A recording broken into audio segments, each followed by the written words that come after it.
শোনা যাচ্ছে? আচ্ছা ঠিক আছে, আমি একদম ফোর্থ যে হয়েছে সেখান থেকে বলছি। তো ফার্স্ট আমি শেষে বলছি, সবাই খুব সুন্দর নাচ করেছে, কয়েকজন একটু এক্সপ্রেশন কম দিয়েছে, তাও ওরা চেষ্টা করেছে। অনেককে দেখে মনে হলো তো ওরা শেখেইনি, কিন্তু চেষ্টা করেছে। তো এখানে ফোর্থ হয়েছে পিউ মাইতি, ফোর্থ হয়েছে। আর থার্ড হয়েছে অহনা সামন্ত। আচ্ছা, সেকেন্ড হয়েছে যুগ্ম, দুজন হয়েছে। প্রথম হচ্ছে সূর্য আদর ও সেকেন্ড যুগ্ম আরেকজন হচ্ছে প্রত্যুষা চক্রবর্তী। সূর্য আদর ও প্রত্যুষা চক্রবর্তী। ফার্স্ট কে হয়েছে তোমরা বলতে পারবে?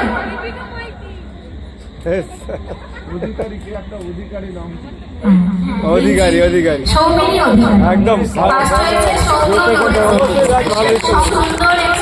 আমি বলে দিই তো, তুমি ওখান থেকে সারা দিচ্ছি। সবথেকে মেইন ব্যাপার হচ্ছে কি, আমি ওকে বলে দিচ্ছি তোমরা নাচ যেমন করো, এক্সপ্রেশনটা মাস্ট ভালোভাবে দিতেই হবে। কেউ তোমার নাচটা দেখে আমার সবথেকে বেশি ভালো লেগেছে যে গানটার মধ্যে মানে ভেতরে চলে গেছে, সবথেকে বেশি ভালো লেগেছে। লাস্টের লিখতে ভালো লাগে। এক্সপ্রেশনটা না থাকলে যে যতই ভালো নাচো সে পুরো শূন্য। প্রতিটা গানে ভালো না, মেকআপ থাক নাই থাক, এক্সপ্রেশনটা মাস্ট দরকার। সেই জন্য সৌমিনী অধিকারী খুব সুন্দর নাচ করেছে, ওর জন্য ও ফার্স্ট হয়েছে। আর সেকেন্ড সূর্য আদর ও প্রত্যুষা চক্রবর্তী, থার্ড অহনা সামন্ত, ফোর্থ পিউ মাইতি। ব্যাস হয়ে গেছে আজকের রেজাল্ট। Thank you.